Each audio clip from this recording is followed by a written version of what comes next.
the guys, Gemma here, and back again for another video. And I would just like to welcome all new viewers. Merry Christmas, guys. Merry Christmas, old and new viewers actually. And today is going to be an awesome video, and as I really want to focus on Nintendo games. Now the reason I'm doing this is because Nintendo, in case you don't know, have finally put an end to the Nintendo Creators Program, which allows streamers like me, gamers like me, to finally be able to show and stream a ton of Nintendo games and use screenshots without getting into shit about it.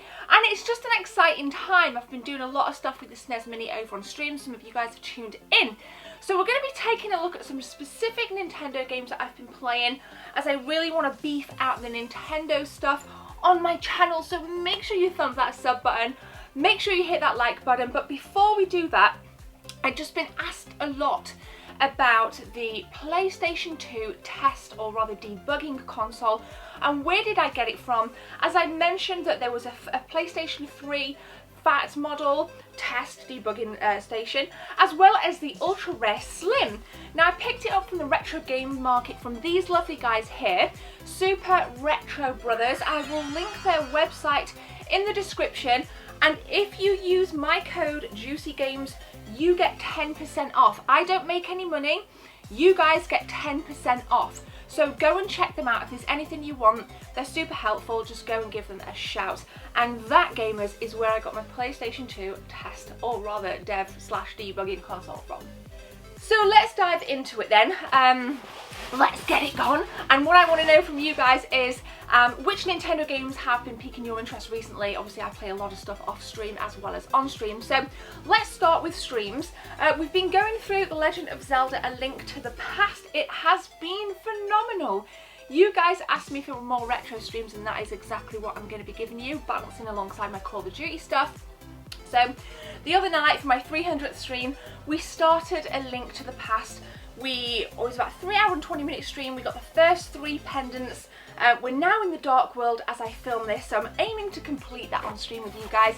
And everybody was really enjoying the nostalgia. A lot of people were coming in and saying this is just like reliving my childhood, and that makes me buzz because it's all about my childhood as well, and it's kind of like we can enjoy it together. And Link to the Past, alongside Super Mario Kart, are my favourite Super Nintendo games. Super Mario Kart is my favourite, and then shortly behind is A Link to the Past, as I think that that game has so many different layers of complexities to it. There's some very difficult dungeons as well. I actually forgot a lot of the stuff kind of going through, because what I found as like a kid is my stupid brain couldn't kind of distinguish easily between the dungeons. They weren't like, you know, there were themes. They were like the desert theme, you know, Death Mountain had a very specific dungeon theme, but aside from the kind of geographical locations, to me the dungeons were quite monotonous, so I found it hard to distinguish, and at times I kind of lost my way. But it's a community stream, and you guys were right there chucking it in the tips in chat, and it was just awesome. I had such a blast, and I'm excited to get in to another stream on Link to the Past, and like I said, I want to play it. So please share your memories below of A Link to the Past on the Super Nintendo, and let's get on to the rest of the Nintendo games I've been playing. So I'm going to go through some Switch games then. I've got one Wii U title as well. Let's go with this. Now this has raised a little bit of controversy. This is the Pokemon franchise, Let's Go Pikachu. Again, I haven't spoken a lot about Nintendo Switch games this year, purely because the NCP from Nintendo really pissed me off. But like I said, I'm going to be talking about it a lot more. So I purchased this, and as we know, is a rehashing of Pokemon Yellow. So this game, in its kind of core foundation and mechanics, has been around for quite some time. Now, I may have mentioned in a previous video that when Pokemon Yellow came out on the Game Boy, I was at an age where I kind of stepped out of gaming for a little bit, and I just thought to myself, you know, hang on, sorry, my nephew. So I kind of didn't pay as much attention to Pokemon Yellow as perhaps some of you guys did. I had a babysitting job, and a lot of like the kids that I was babysitting for, they were playing it, so that was my experience of Pokemon Yellow back in the day. So to me, a lot of the stuff around Let's Go Pikachu is quite fresh, and I'm really enjoying it. You have to use the Joy-Cons. You can't, that really annoys me that you kind of can't use the Pro Controller. You know, you have to use the Joy-Cons, it's specific for that. And it is a Pokemon game. You know, you go around the world, interact with people, collect Pokeballs, collect different fruits to feed your Pokemon, go into battles. You know, it's fun. I am really enjoying it. It's very quirky for me. It makes me feel quite happy and relaxed when I play this. I would highly recommend it. Now, I didn't want to buy the Pokeball because they're quite small and that was an extra £50. So I might skip on the Pokeball for now. In fact, I am skipping on the Pokeball for now. But let me know if you're playing this with the Pokeball. I'd like to know what your experiences are versus like the Joy-Cons. For me, I'm not really having a problem with the Joy-Con. It's a good job I have it strapped to my wrist because there've been a few times when you've gone to launch the Pokeball and, you know, the Joy-Con has flown out of my hand, but nonetheless, I am really enjoying this, and I got the guide as well. It is somewhere in here. It's actually behind the camera. Let me know what you think, guys, if you've played it, and if you haven't, I would really recommend you guys picking this up.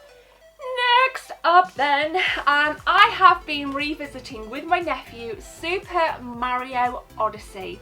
And what I really found picking this game back up is it's very easy to jump back into.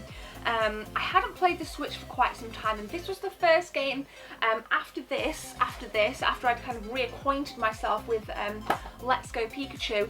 This was the second game that I put on the Switch, and I really picked it up again, became very familiar with the moves again, you know, was kind of flying through the world, so to speak, and really enjoyed it. And it just made me realise that I'm excited for this again. I'm excited for the Switch again because I think I kind of fell out of love with it, having, you know, not being able to do that much in terms of my YouTube channel with the Switch. But now I am, and I'm buzzing, and I will be streaming this, so stay tuned. I don't know if I'm going to do a full playthrough, but I would like to start a fresh campaign with you guys. Now again, this adds loads of different features to what we're normally used to seeing in a side-scrolling Mario game. It's very reminiscent of Super Mario 64 with the 3D worlds, the 360 cameras. Just like, you know, you meet all the usual enemies like the Goombas, and there's additional ones in there. There's loads of power-ups. The hat is obviously pinnacle to you progressing. You know, you can launch your hat onto different enemies and items, and then those items transform into things that you can then use to progress further into the level. I love the transition between 3D and 2D. It really taps into that nostalgia in us. My nephews love it as well, and I'm just super stoked to actually pick this up and play it again and just remember how much I love this game. I really enjoy this game. Let me know in the comment section below. Have you played it? Do you want to play it? And is the Nintendo Switch on your Christmas list this year? Next up then, gamers, we've got another Switch game here, Mario & Rabbids Kingdom Battle, which for me, this is a German copy. My friend at MNX sent this out. This is why this logo is on here, in case anybody wonders. Again, a really surprising title to me, perhaps one that I wouldn't have played had it have not been sent out. Now for me, it kind of reminds me very much of Super Mario RPG. It's that kind of top-down isometric in terms of its level design, everything in terms of your Super Mario features, enemies, bright popping colours, the stars, you know, question mark blocks, everything is packed into that isometric feel, that really nice isometric looking game. It's a beautiful looking game, and you have to battle your way through the level, and there's very much kind of like RPG elements, very kind of tactical turn-based battle systems where, you know, you might meet 3 enemies, there's 3 versus 3, it's turn-based like I said. You've got to kind of move your characters around to certain positions, so you've got a line of sight to be able to execute an attack, and it is surprisingly tactical for a Mario game. I will say that my nephew played this, and he did have there was like a bit of an issue with him trying to kind of adapt to that turn-based system, so just be careful, you know, if you have kids. This is perhaps one that you will need to kind of sit with them, talk them through it, because it does differ very differently to something like this, which is much more user-friendly. But nonetheless, I think this has a strong place in the Nintendo Switch market. It might not be for you, but it is for me. I've really been enjoying it, and I just want to kind of put it out there and talk to it, because I don't even think I've spoken about this on my YouTube channel before. Next up then is a game that is sat perfectly on the shelf behind there. We got Zelda Twilight Princess, the HD remake on the Wii U. I got the Amiibo bundle, and I've really been enjoying that back on the Wii U. There's a noticeable upscale from the Wii version and the GameCube version, because I originally played it on the GameCube. It goes for a fair price, between £40 and £50 on the GameCube if you're looking to purchase that. And again, I think that was a game that really did kind of take the Zelda series in a new direction. You're able to kind of morph into your wolf form and utilise the wolf as well as Link within various dungeons, levels, various aspects of Hyrule, you know, kind of crawling through tunnels which Link wouldn't necessarily be able to crawl through, so you just morph into your wolf and away you go. I love the soundtrack to Twilight Princess. I love the art style. It's very kind of soft on the eyes, comparatively so compared to something like Wind Waker, which I've always said I don't like cell shaded, like that kind of blocky cell shaded look from Wind Waker. You know, this is much more softer on the eyes.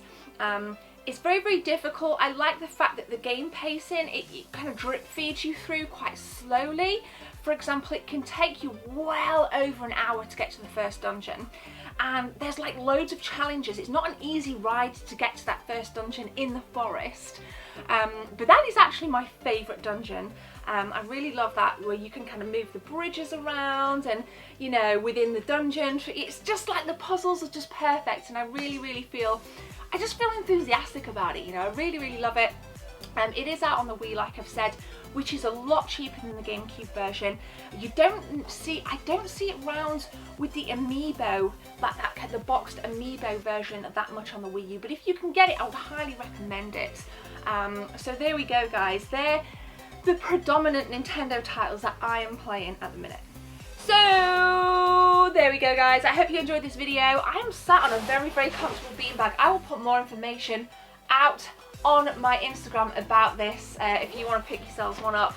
I've got an awesome pillow there as well. But let me know, like I said, what Nintendo games you're playing. Let me know what is on your Christmas list, what you'd like Santa to bring you, and stay tuned for more content from me, because we got an action-packed lineup. My name is Gemma. Thump that sub button. Have a great day. See you soon.